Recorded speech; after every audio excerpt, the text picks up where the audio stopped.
2005 में एक नई एयरलाइन ने भारत के आसमान में उड़ान भरी।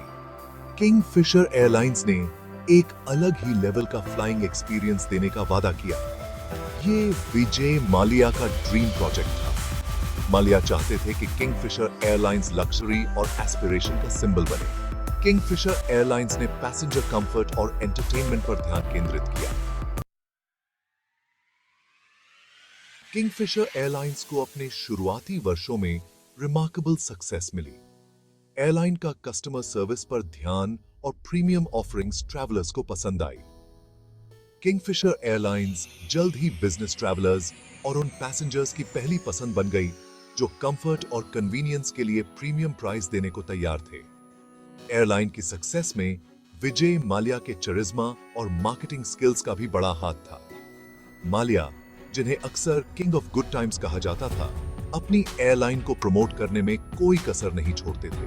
किंगफिशर एयरलाइंस ग्लैमर का सिनोनिम बन गया। स्पोर्टिंग इवेंट्स, फैशन शोज और एक फॉर्मूला 1 रेसिंग टीम को स्पॉन्सर कर रहा था। हालांकि किंगफिशर एयरलाइंस का तेज ग्रोथ और lavish spending underlying financial vulnerabilities को छुपा रहा था। एयरलाइन के ऑपरेशनल कॉस्ट्स, प्रीमियम ऑफरिंग्स और एक्सपेंसिव नेटवर्क के कारण हाई थे।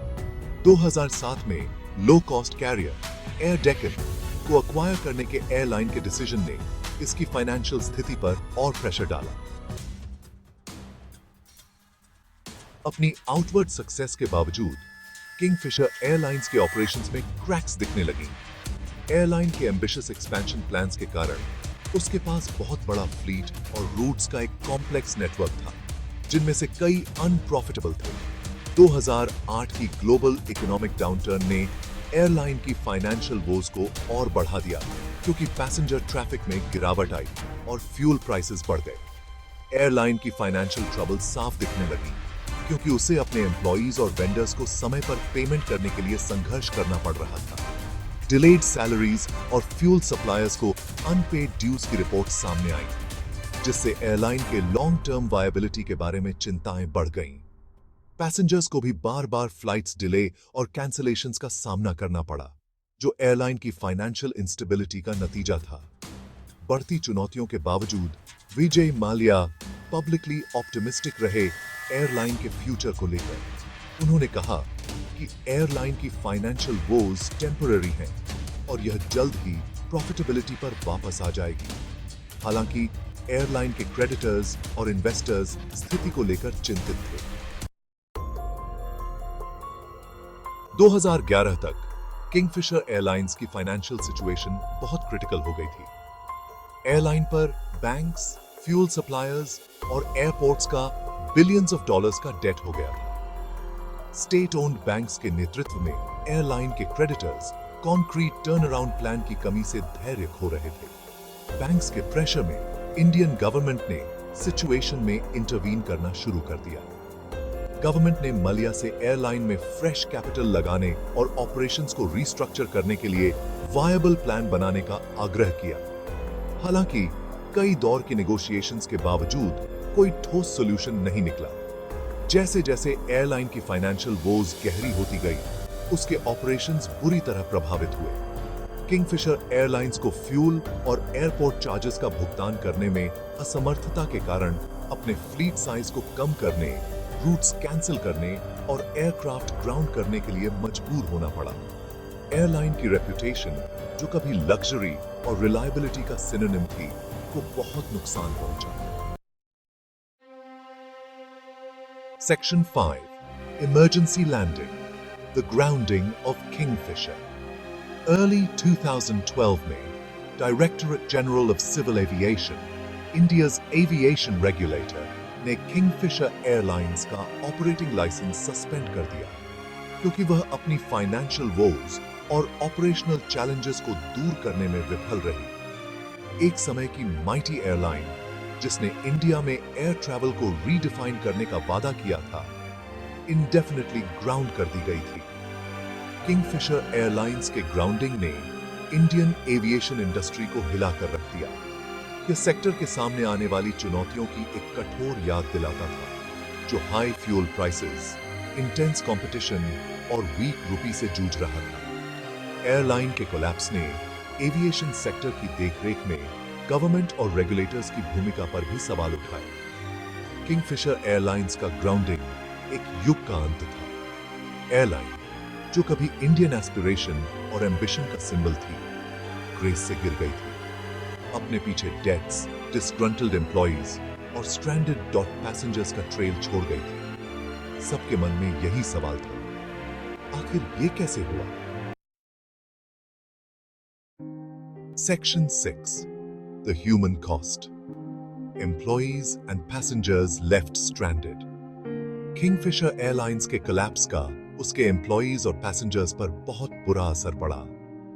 हजारों एम्प्लॉइज जॉबलेस रह गए और बिना सैलरी के फंस गए। एयरलाइन के अचानक बंद होने से पैसेंजर्स बीच में ही फंस गए। एयरलाइन के एम्प्लॉइज ने मैनेजमेंट द्वारा विश्वासघात महसूस किया। एयरलाइन के कोलैप्स ने उसके एम्प्लॉइज के जीवन पर गहरा घाव छोड़ दिया। पैसेंजर्स को भी एयरलाइन के कोलैप्स का खामियाजा भुगतना पड़ा। Section 7. The Legacy of Kingfisher. A cautionary tale.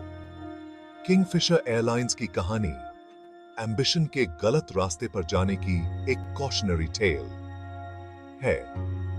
Date से भरे और मार्केट शेयर पर कब्जा करने की चाहत से प्रेरित एयरलाइन का रैपिड एक्सपेंशन अनसस्टेनेबल साबित हुआ। चेंजिंग मार्केट कंडीशंस के साथ अडेप्ट करने में एयरलाइन की विफलता, साथ ही कॉस्ट्स को कंट्रोल करने में इसकी इनएबिलिटी ने अंततः इसे डाउनफॉल की ओर अग्रसर किया। किंगफिशर एयरलाइंस के कोलैप्स ने साउंड फाइनेंशियल मैनेजमेंट के महत्व और एयरलाइंस के लिए अपनी ऑपरेशनल कैपेबिलिटीज का रियलिस्टिक असेसमेंट होने की आवश्यकता पर प्रकाश डाला। एयरलाइन की कहानी ने भविष्य में इसी तरह के कोलैप्सेस को रोकने के लिए एविएशन इंडस्ट्री में मजबूत रेगुलेशंस और ओवरसाइट की आवश्यकता को भी रेखांकित किया। अपने इग्नोमिनियस एंड के बावजूद किंगफिशर एयरलाइंस ने इंडियन एविएशन इंडस्ट्री पर एक अमिट छाप छोड़ी। एयरलाइन के कस्टमर सर्विस पर फोकस और उसके प्रीमियम ऑफरिंग्स ने पूरी इंडस्ट्री के लिए बार को ऊपर उठाया। किंगफिशर एयरलाइंस की लेगेसी एक कॉम्प्लेक्स है जो एविएशन की हाईली कंपेटिटिव वर्ल्ड में एम्बिशन की पोटेंशियल और पिटफॉल्स दोनों की याद दिलाता है। Section 8. The Aftermath. Picking up the pieces. Kingfisher Airlines के collapse के बाद इंडियन एविएशन इंडस्ट्री आत्मनिरीक्षण के दौर से गुजरी। गवर्नमेंट और रेगुलेटर्स ने रेगुलेशंस को मजबूत करने, ओवरसाइट में सुधार करने और एयरलाइन की विफलता की स्थिति में पैसेंजर्स और एम्प्लॉइज के हितों की रक्षा के लिए मेजर्स इंप्लीमेंट करने की योजनाओं की घोषणा की। किंगफिशर एयरलाइंस के कोलैप्स का अन्य स्टेक होल्डर्स, जिनमें बैंक्स और क्रेडिटर्स शामिल हैं, पर भी रिपल इफेक्ट पड़ा। बैंक्स को बिलियंस ऑफ डॉलर्स के बैड लोन्स को राइट ऑफ करने के लिए मजबूर होना पड़ा, जो एविएशन सेक्टर को लेंडिंग से जुड़े रिस्क्स को उजागर करता है। एयरलाइन के कोलैप्स का इन्वेस्टर सेंटिमेंट पर भी नकारात्मक प्रभाव पड़ा, जिससे अन्य एयरलाइंस के लिए कैपिटल जुटाना मुश्किल हो गया। हालांकि इंडियन एविएशन मार्केट रिजिलिएंट साबित हुआ। किंगफिशर एयरलाइंस द्वारा छोड़े गए वॉइड को भरते हुए नए प्लेयर्स उभरे। एविएशन इंडस्ट्री ने अतीत की गलतियों से सीखा, सस्टेनेबल ग्रोथ, कॉस्ट ऑप्टिमाइजेशन और फाइनेंशियल प्रूडेंस पर ध्यान केंद्रित किया। Section 9. Lessons from the Ashes. What we learned from Kingfisher's fall. Kingfisher Airlines की कहानी एविएशन इंडस्ट्री और उसके बाहर के लिए कई वैल्यूएबल लेसन्स देती है। सबसे पहले यह सस्टेनेबल ग्रोथ के महत्व और बिजनेसेस को अपनी सीमा के भीतर रहने की आवश्यकता पर प्रकाश डालता है। डेट से भरा किंगफिशर एयरलाइंस का रैपिड एक्सपेंशन अनसस्टेनेबल साबित हुआ। दूसरा, एयरलाइन का कोलैप्स साउंड फाइनेंशियल मैनेजमेंट के महत्व और बिजनेसेस के लिए अपनी ऑपरेशनल कैपेबिलिटीज का रियलिस्टिक असेसमेंट होने की आवश्यकता को रेखांकित करता है। कॉस्ट्स को कंट्रोल करने में किंगफिशर एयरलाइंस की विफलता और चेंजिंग मार्केट कंडीशंस के साथ अडेप्ट करने में इसकी इनएबिलिटी ने अंततः इसे डाउनफॉल की ओर अग्रसर किया। अंत में किंगफिशर एयरलाइंस की कहानी कॉर्पोरेट फेलियर के ह्यूमन कॉस्ट की एक कठोर याद दिलाती है। एयरलाइन के कोलैप्स का उसके एम्प्लॉइज पर बहुत बुरा असर पड़ा, जिनमें से कई लोग जॉबलेस रह गए और बिना सैलरी के फंस गए। एयरलाइन की कहानी बिजनेसेस के लिए अपने एम्प्लॉइज की वेल बीइंग को प्राथमिकता देने और एडवर्सिटी का सामना करने पर भी रिस्पॉन्सिबली कार्य करने की आवश्यकता पर प्रकाश डालती है।